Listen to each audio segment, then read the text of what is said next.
ఈరోజు జగన్మోహన్ రెడ్డి గారితో కలవటానికి మా కుమారుడు హితేష్ చెంచురామ్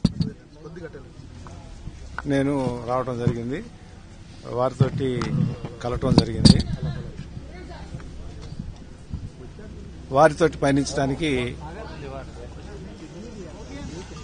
మా కుమారుడు ఇక నుంచి వారి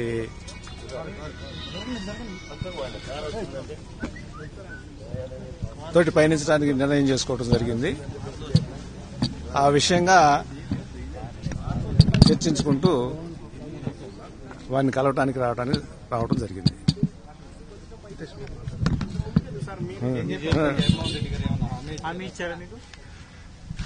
వారితో పయనించడానికి వచ్చాము అని చెప్పిన తర్వాత సంతోషాన్ని వ్యక్తం చేస్తారు. అందుకంటే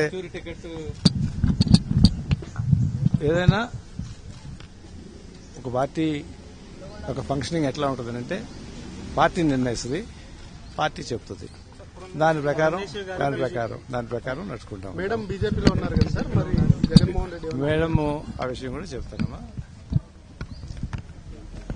ఇది మా కుటుంబ విషయము. వారు బీజేపీలో ఉన్నమాట వాస్తవమే. బీజేపీలో ఈ రకంగా వచ్చినప్పుడు సహజంగానే అడగటం జరుగుతుంది. ఎవరి ఇష్టాల ప్రకారము వ్యక్తులు కానివ్వండి, కుటుంబంలో సభ్యులు కానివ్వండి చేసుకోవచ్చు. వారు చెప్పింది ఏంటంటే పార్టీ అనేటటువంటిది ఆవిడ మా కుటుంబ వ్యవహారంగా మారటం అనేటటువంటిది చేయరు. ఒకవేళ అవసరమైతే రాజకీయాల నుంచి సైలెంట్ అవడానికి కూడా నిర్ణయం చేసుకున్నటువంటి నేపథ్యంలో మాకు సంబంధించినటువంటి అనేక మంది శ్రేయోభిలాషులు ఆ పార్టీలో పెద్దలు కానివ్వండి, ఈ పార్టీలో పెద్దలు కానివ్వండి, అలాంటి నిర్ణయం వద్దు. గత కొన్ని సంవత్సరాలుగా ప్రజా ఏమంటారు జీవితంలో ఉన్నటువంటి నేపథ్యంలో ఒక మంచి వక్తగానో లేకపోతే కొన్ని మంచి పని చేయడానికో మీ యొక్క కాలాన్ని వినియోగించే నేపథ్యంలో ఉంటే బాగుంటుంది అనేటటువంటిది ఎవరి అభిప్రాయాలు ఉంటాయి. బిడ్డల అభిప్రాయాలు తోటే ఉండాలనేటటువంటిది ఏమీ లేదు. కాబట్టి ఆ వైపు పెద్దలకు కూడా అవసరమైతే విరమించుకుని ఉండటానికి కూడా అభ్యంతరం లేదని చెప్పిన మీదట అలాంటిది కాదు, పార్టీలో కొనసాగాలి అనేటటువంటి అభిప్రాయాన్ని అక్కడ పెద్దలు వ్యక్తం చేసిన నేపథ్యంలో పురంధరేశ్వరి గారు రాజకీయాల్లో ఉండేటట్టయితే ఆ పార్టీలోనే కొనసాగుతారు అనేటటువంటి అభిప్రాయంతో లేని పక్షంలో విరమించుకునేటటువంటి విధంగానే ఉంటారు అనేటటువంటిది మా యొక్క కుటుంబపరంగా తీసుకున్నటువంటి నిర్ణయము. ఓకే సరే, లేకపోతే ఇక ఆవిడ మారుకుంటుంది రాజకీయాల నుంచి, ఏం ఇబ్బంది ఏం లేదు. అది అలా ఉంటుంది. తర్వాత ఇదే సందర్భంలో 2-3 విషయాలు జగన్ గారిని కలిసినప్పుడు కానివ్వండి, లేకపోతే గత 2 సంవత్సరాలుగా నేను జగన్ గారి యొక్క ఇంటర్వ్యూస్ కానివ్వండి, లేకపోతే అతని ప్రవర్తన నియమావళి కానివ్వండి, అతని పాదయాత్ర కానివ్వండి, ఆయా సభల్లో కానివ్వండి నేను గమనిస్తూనే ఉన్నాము. ఒక పార్టీని నడపటం అనేటటువంటిది ఎంత కష్టమో నాకు తెలియదు. ఇన్ని సంవత్సరాలు ఒక వ్యక్తిగా ఎన్నో కష్టాలకి వచ్చి ప్రజల మధ్య ఉంటూ సమస్యలను లేవనెత్తుతూ పార్టీని నడుపుతున్నటువంటి తీరు నేను నాకున్నటువంటి అనుభవంలో చాలా కష్టమైన పని. ఆ కష్టానికి దేవుడు ఫలితాన్ని చూపిస్తాడని చెప్పి నేను భావిస్తా ఉన్నాను. అందరూ అనుకునే విధంగా జగన్ మోహన్ రెడ్డి గారు ఏదో ప్రవర్తన అట్లా ఉంటుంది ఇట్లా ఉంటుంది అనేటటువంటి అభిప్రాయం నాకు ఎక్కడ కూడా కనపడలేదు. ఈ గంటనే కాదు, నేను ఈ 2 సంవత్సరాల నుంచి గమనిస్తున్నటువంటి నేపథ్యంలో ఇట్టిన వాళ్ళు చెప్పుకోవచ్చు. కానీ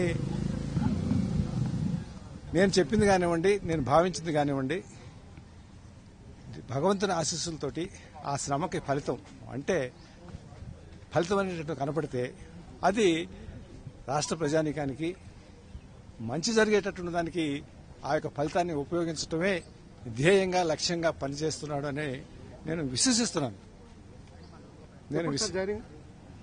విశ్వసిస్తున్నాను. అది జరగాలని కోరుకుంటున్నాను. ఆ వచ్చేటటువంటి యొక్క ఫలితం అంటే అధికారం అనేటటువంటిదే ఎవరైనా కూడా రాజకీయ రంగంలో చేసేటటువంటిది.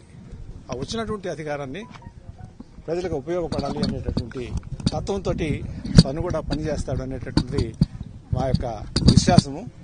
అదే ఆకాంక్షను నేను వ్యక్తపరిచాను. ఇది ఎందుకు మంచి జరగటం లేదా అని మీరు అనుకోవచ్చు. తప్పకుండా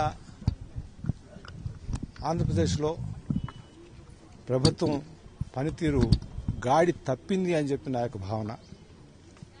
ఎందుకు చెప్పాల్సి వచ్చింది గాడి తప్పింది అనేటటువంటిది? ప్రభుత్వ డబ్బుతోటి దీక్షలు చేయటం అనేటటువంటిది నేను ఈ 40 సంవత్సరాల డబ్బులు లేవు ప్రభుత్వం దగ్గర అంటూ ప్రభుత్వ డబ్బులతోటి దీక్షలు కొనసాగిస్తూ కోట్లు ఒక్కొక్క జిల్లాలో మీటింగ్ పెడితే కోట్లు ఖర్చు అవుతా ఉన్నవి. జనాలని బస్సుల్లో తీసుకొస్తా ఉన్నారు, టెంట్లు వేస్తా ఉన్నారు. కలెక్టర్స్, ఎస్పీలు అందరూ కూడా వాటికి పనిచేస్తా ఉన్నారు. ప్రతి మీటింగ్కి వాళ్ళు వారం 10 రోజులు పనిచేయాల్సి వస్తూ ఉంది, పని వదిలేసి. ఇది గాడి తప్పిన విధానం. డబ్బులు లేవు అనేటటువంటిది లక్షల కోట్ల అప్పులు తీసుకువస్తా ఉన్నాము. గ్రౌండ్లో చూస్తే ఇంతవరకు 4వ విడత 5వ విడత రైతుల రుణమాఫీకి డబ్బులు ఇవ్వలేదు. డబ్బులు ఇవ్వకుండా మళ్ళీ ఏం చెప్తున్నారు?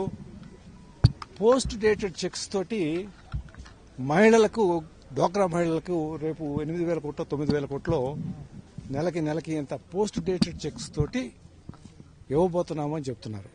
పోస్ట్ డేటెడ్ చెక్స్ తోటి ఈ రకంగా ఇవ్వటం అనేటటువంటిది ఎంతకంటే విచిత్రమైనటువంటి పరిపాలన నేను ఊహించలేను. అందువల్ల గాడి తప్పింది అనేటటువంటిది మాట వాడాల్సి వస్తుంది. మంచి చేయడానికి ప్రయత్నం చేసి మంచి చేస్తే అందరూ సంతోషించడమే. కానీ ఇది ఎలా ఎలక్షన్స్కి ముందు 4 రోజులు 2 నెలల ముందు 8,000 కోట్లు 9,000 కోట్లు 10,000 కోట్లు పోస్ట్ డేటెడ్ చెక్స్ తోటి కార్యక్రమాలు నిర్వహించేటటువంటి యొక్క పాలన కరెక్ట్ కాదు అనేటువంటి నా అభిప్రాయము. ఇంతతోటి ఈ సమావేశం ముగించుకుని తర్వాత కార్యక్రమాన్ని నేను